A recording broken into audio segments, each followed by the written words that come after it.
Para pagputok, sabay na tayo. Akala mo naman walang namatay na pulis. Sabi ko. Now she is treading a very dangerous ground. I leave it to her to continue. Well, Lenny, you give them the proper guidance, the direction to which they should proceed. Ganon. The way the reporting, it must be clear. Have it reported. Ako, yan sa PTV4, yung extra time dyan. Nandyan lahat yung incidents regarding drugs. Makikita mo, sino ang mga tao sa Pilipinas.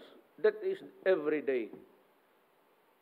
May briefer na ba ngayon? Do I have the briefer now? Makita ko sa inyo. First page yan, kalista. Yun ang pinapakita ko. Tignan mo kung ilang